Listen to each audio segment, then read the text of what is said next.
안녕하세요, 랜덤TV입니다. 오늘 소개할 영상은 조이보이와 고대병기 그리고 세계정부 2부 영상입니다. 영상을 보기 전 조이보이와 고대병기 그리고 세계정부 1부 영상을 먼저 시청하시면 이번 영상을 더욱 재미있게 보실 수 있습니다. 1부에서는 조이보이의 계획과 사과문에 대해 다뤘는데, 조이보이의 계획은 지배로부터 억압받는 사람들을 태양의 신 니카처럼 해방해주는 것뿐만 아니라 과거 공백의 100년에 사라졌던 자신의 왕국 고대왕국에서 자유롭게 같이 지내는 것으로, 조이보이는 약속의 배 노아와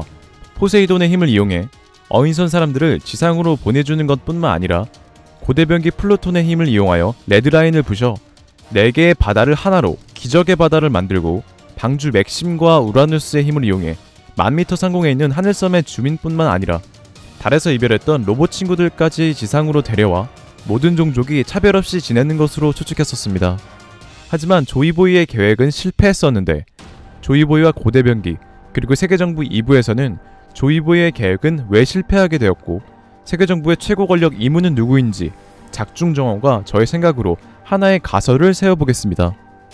조이보이와 고대병기 그리고 세계정부 2부,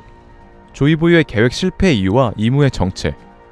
과거 공백의 100년에 존재했던 조이보이는 현재 루피와 태양신 니카처럼 여러 곳을 돌아다니며 차별받고 억압받는 사람들을 해방시켜주고, 모든 종족이 자유롭고 평등하게 지낼 수 있는 사상을 가진 자신의 왕국에 데려와 조이보이의 왕국은 점점 거대해져 다른 나라들까지 위협하게 됩니다. 이렇게 조이보이의 왕국이 점점 거대해지자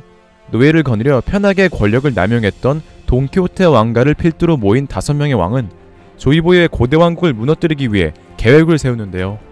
그 계획은 고대왕국을 절대 악으로 만드는 것으로, 이들은 조이보이가 모든 나라를 지배하기 위해 계획을 꾸미고 있다고 다른 나라들을 선동하여 각 지역의 다른 왕들을 끌어들였고, 이렇게 모인 왕들은 조이보이를 무너뜨리기 위해 힘을 합쳤다고 추측하고 있습니다. 제가 그렇게 생각한 이유로는 세계정부 성지 마리조아에 있는 허의 옥좌 때문으로, 허의 옥좌는 각국의 왕들은 모두 평등하여 독재의 욕심을 갖지 않겠다는 맹세로 허의 옥좌가 만들어진 이유 또한 조이보이가 혼자 절대 권력을 차지하기 위해 다른 왕국을 무너뜨리는 절대 악으로 선동했기 때문에 허의 옥좌로 타당성을 만든 것이 아닌가 생각합니다. 이렇게 조이보이를 무너뜨리기 위해 많은 왕이 모여 병력을 합쳐 거대한 전력으로 고대왕국을 쳐들어갔지만, 고대왕국에는 조이보이와 그를 따르는 많은 인물 그리고 신의 이름을 가진 능력과 전함이 있었고, 이 능력과 전함은 너무 강력하여 힘을 합친 왕들은 고대왕국을 무너뜨리는 것을 실패하게 됩니다. 이로 인해 이들은 세계를 멸할 힘을 가진 신의 이름의 능력들을 병기라 칭하였고, 이때부터 고대병기에 대한 두려움을 가진 것이 아닌가 추측하고 있습니다. 이렇게 이들의 계획이 물거품이 되려고 할 때 한 인물이 등장하는데, 그 인물은 조이보이와 같은 출신인 이무란 인물로, 항상 자유와 지배가 공존했었던 것과 같이 자유를 원한 조이보이와 반대의 사상을 가진 인물 이무가 등장하여 고대왕국을 무너뜨리고 자신이 세상을 지배하려는 계획을 세웁니다. 그 계획은 고대왕국의 우라누스의 힘을 탈취하는 것으로, 이무는 악마의 열매의 힘과 자신의 출신을 이용해 경계가 없는 것을 이용해 우라누스의 몸을 빼앗고 손쉽게 우라누스의 힘을 얻습니다. 여기서 이무의 악마의 열매 능력은 죽은 자의 몸을 차지할 수 있는 능력으로, 이무는 우라누스를 죽여 몸을 빼앗고 우라누스의 능력을 얻은 것뿐만 아니라 몸을 바꿔가며 불사의 힘을 얻을 수 있었으며, 이무는 이러한 열매의 능력으로 현재 성지 마리조아 비밀 냉동창고에 우라누스의 육체뿐만 아니라 강력한 육체들을 모으고 있는 게 아닌가 추측하고 있는데요.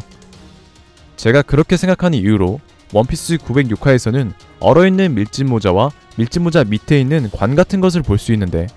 얼어붙은 밀짚모자와 관이 있는 곳은 한 곳이 아니라 여러 곳이 있는 것으로 보이며,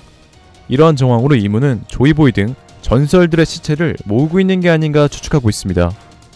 이렇게 이무가 시체를 모으고 있었기 때문에 이를 알고 있었던 샹크스는 정상결전에서 등장해 불필요한 전쟁을 막은 것뿐만 아니라 흰수염과 에이스의 시체를 가져간 것으로 추측하고 있으며, 시체를 부활시킬 수 있는 능력을 가진 게코모리아를 세계정부가 처단하려고 했던 이유 또한 이러한 이유 때문이 아닐까요? 이렇게 이무는 우라누스의 몸을 빼앗아 세계를 멸할 힘을 가질 수 있었는데, 현재 제가 추측하고 있는 우라누스의 힘은 하늘섬 상공 10,000m보다 더 높은 37,000m 전장을 가진 드니샤뿐만 아니라 하늘을 상징하는 동물 용을 부릴 수 있는 능력으로, 하늘의 용들은 날씨를 조종하여 강력한 번개를 일으킬 수 있는데, 하늘의 신의 이름을 가진 우라누스의 실질적인 힘은 하늘의 용들을 부릴 수 있는 능력으로, 용들이 날씨를 조종하여 번개를 일으키면 그 번개를 흡수해 더 강력한 번개를 낼 수 있는 병기를 다루는 힘으로 추측하고 있습니다. 우라누스의 이러한 능력은 방주 맥심에도 응용된 것으로 추측하고 있으며, 병기 우라누스의 원리와 방주 맥심의 원리는 비슷해 방주 맥심 또한 섬을 날려버리는 강력한 파괴력을 가질 수 있었던 것으로 추측하고 있으며, 이렇게 이물을 포함한 20인의 왕들은 세계를 멸할 힘, 우라누스의 힘을 이용하여 치열한 전쟁 끝에 고대 왕국을 멸망시키는 데 성공하였고, 이러한 이유로 조이보이의 계획은 실패하여 조이보이는 훗날을 도모하게 됩니다.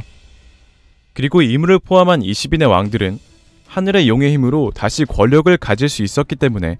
자신들을 하늘을 달리는 용의 발굽이란 의미를 가진 천룡인으로 칭한 것으로 추측하고 있으며, 제니샤가 옛날에 큰 죄를 지은 것 또한 자신의 힘으로 조이보이의 고대 왕국을 무너뜨린 죄가 아닌가 생각하고 있는데요. 이것뿐만 아니라 과거 존재했던 하늘의 용들은 거대한 전쟁으로 인해 많이 희생된 것과, 남아있는 용들도 이용당하지 않기 위해 자신들의 모습을 감췄기 때문에 현재는 상상 속의 생물이 된 게 아닌가 생각하며, 우라누스의 위치를 알고 있었던 골디로저는 세계정부에게 이용당할 수 있는 거대한 알, 즉 용의 알을 수십 년간 지켜준 게 아닌가 추측하고 있습니다. 이러한 이유로 과거 대외적 시키와의 충돌 에드와의 전에서 로저가 돌연히 크게 휘몰아치는 날씨의 도움을 받은 것 또한 알 속에 있던 용이 날씨를 조종한 것이 아닐까 추측되며, 이렇게 의도적으로 모습을 감춘 용들 때문에 세계정부는 용을 인공적으로 만들기 시작했고, 베가펑크가 환수종, 물고기 열매 모델 청룡의 인공악마의 열매를 만든 것도 용이 필요한 세계정부의 압박 때문이 아닌가 생각됩니다. 이러한 모든 정황으로 현재 세계정부 최고 권력 이무는 고대병기 우라누스의 힘으로 절대 권력을 가질 수 있었고, 처음 돈키호테 가문을 필두로 모인 5가문의 왕은 현재 오로성의 위치를 하고 있으며, 나머지 왕들은 천룡인의 위치로 살고 있는 게 아닌가 생각하고 있는데요. 하지만 세계정부를 세운 20인의 왕 중 네펠타리 가문의 왕은 후의 모든 진실, 이무의 존재와 조이보이라는 절대악을 정의 이름으로 처단한다는 거짓 선동으로 고대 왕국을 무너뜨렸던 진실을 알았기 때문에 성지 마리조아에서 살지 않은 것으로 생각되며, 네펠타리 가문의 왕은 조이보이에게 사죄를 하고 조이보이에게 부탁을 받아 고대병기 플루톤과 포네그리프를 현재까지 숨겨주고 있었던 게 아닌가 추측하고 있습니다. 이렇게 조이보이와 고대병기, 그리고 세계정부 2부에서는 조이보이의 계획 실패 이유와 이무의 정체에 대해 알아보았는데요. 현재까지 공개된 떡밥이 많이 부족해 제가 주장하는 가설의 힘이 약할 수 있지만, 3부에서는 가설의 힘을 실어줄 떡밥들이 존재하니 이어서 계속 시청해주시면 감사하겠습니다. 조이보이와 고대병기, 그리고 세계정부 3부에서는 38년 전 일어났던 록스티 지백의 갓벨리 사건과 고무고무 열매와 어둠 열매의 중요성, 그리고 도플라밍고가 언급한 천룡인의 국보와 도플라밍고가 수술수술 열매를 이용하여 어떻게 세계의 실권을 잡으려 했는지 추측해보겠습니다. 오늘의 영상은 여기까지입니다. 시청해주셔서 감사합니다.